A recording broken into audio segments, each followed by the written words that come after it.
మరి దాన్ని గుర్తింపుగానే మరి గౌరవ ముఖ్యమంత్రి గారు నాకు 2022లో ఏపీ ట్రైకార్ చైర్మన్గా నాకు ఇచ్చారు, బాధ్యతలు ఇవ్వడం జరిగింది. ఆ ట్రైకార్ చైర్మన్తో మీరు సాటిస్ఫైడ్ అయినా?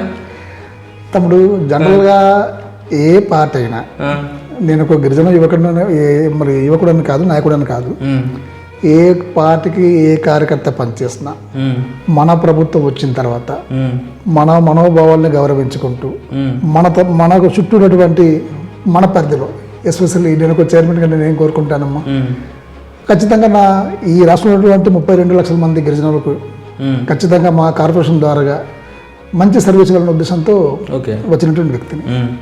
కానీ మరి దురదృష్టవశాత్తు ఈరోజు రాష్ట్ర ప్రభుత్వం నాట్ ఓన్లీ ట్రైకార్, ప్రతి కార్పొరేషన్ కూడా నిర్లక్ష్యం చేసింది. నేను మాట్లాడుతుంది ఈ ట్రైకర్ చైర్మన్ గా మీరు ఉన్నారు కదా, మీరు ఉన్నతమైన పదవిని స్వీకరించారు నామినేటెడ్ పోస్ట్ బట్టి. సో దానివల్ల ప్రజలకు ఏమైనా ఉపయోగం ఏమైనా అందిందంటారా? లేదు తమ్ముడు, నేనైతే లేదని చెప్తా. అంటే ఇంతకు ముందు టీడీపీ ప్రభుత్వం ఉన్నప్పుడు ట్రైకర్ లోన్స్ కానీ ఇవన్నీ కానీ ఛాన్స్ ఉన్నాయండి, ప్రజలు ఎంత కొంత దాని మీద లబ్ధి పొందారు. సో వైఎస్ఆర్సీపీ పార్టీ ఎందుకు మీకు ట్రైకర్ చైర్మన్ గా కుర్చీలో కూర్చోబెట్టి, అంటే ఏంటంటే నిధులు లేకుండా ఏం లేకుండా అసలు ట్రైకర్ చైర్మన్ గా నుంచోబెట్టారు మిమ్మల్ని, ఏంటన్నా దాని ఉద్దేశం ఏంటి? వాస్తవంగా నేను పార్టీ పెద్దలతో కలిసినప్పుడు, ప్రభుత్వ పెద్దలతో కలిసినప్పుడు, నవరత్నాల మీద అన్ని కుటుంబాలకి బెనిఫిట్ వెళ్తుంది కదా, అట్లాంటప్పుడు కార్పొరేషన్కి నిధులు ఇచ్చి మనం ఏం చేస్తున్నటువంటి ఒక ధోరణిలో వాళ్ళు వివరించడం జరిగింది, నాతో కూడా అది చెప్పడం జరిగింది.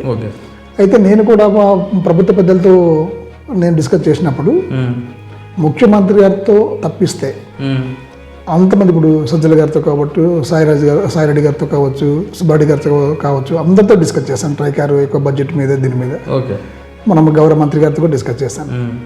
కానీ ఎవరి నుంచి కూడా ఎటువంటి స్పందన అయితే లేదు. అంటే నవరత్నాల మీద ఇస్తున్నాం కదా, ఎట్లాంటి ప్రత్యేకించి మళ్ళీ ఎందుకు అటువంటి ఆలోచనతో వాళ్ళు కలిగి ఉన్నారు. సో అలాంటప్పుడు మీకు చైర్మన్ పదవి ఎందుకంటారు? నాకే కాదు తమ్ముడు, చాలా మంది చైర్మన్లకి కేవలం చైర్మన్ మాత్రమే, అంటే ఒక ఉత్సాహ విగ్రహాలలాగా, ఒక మన భాషలో చెప్పాలంటే మూర్ఛ బిల్లలాగా ఒక దండ వేసి బయటకు వదిలేశారు. ఇది ఒక గిరిజనుడిగా నాకు చాలా బాధాకరం. ఎందుకంటే నేను వచ్చిన విధానం వేరు, నా వ్యక్తిత్వం వేరు. నేనేదో కేవలం రాజకీయాల్లో అధికారం సాధిద్దామనేటువంటి ఉద్దేశంతో నేను రాజకీయాల్లో వచ్చిన వ్యక్తిని కాను. ఏదో మన గిరిజన ప్రాంతాన్ని సేవ చేద్దాం, ఖచ్చితంగా ఇప్పుడు రాజకీయాల్ని మార్పు తీసుకొద్దామని కొద్దిమంది వ్యక్తులకి నేను ఆదర్శంగా తీసుకుని రాజకీయాల్లో వచ్చిన వ్యక్తిని. మరి అది ఈరోజు వైఎస్ఆర్ కాంగ్రెస్ పార్టీలో నేను ఉన్నంతకాలం అది జరగలేదు. నాకు గుర్తింపు అయితే ఇచ్చారు.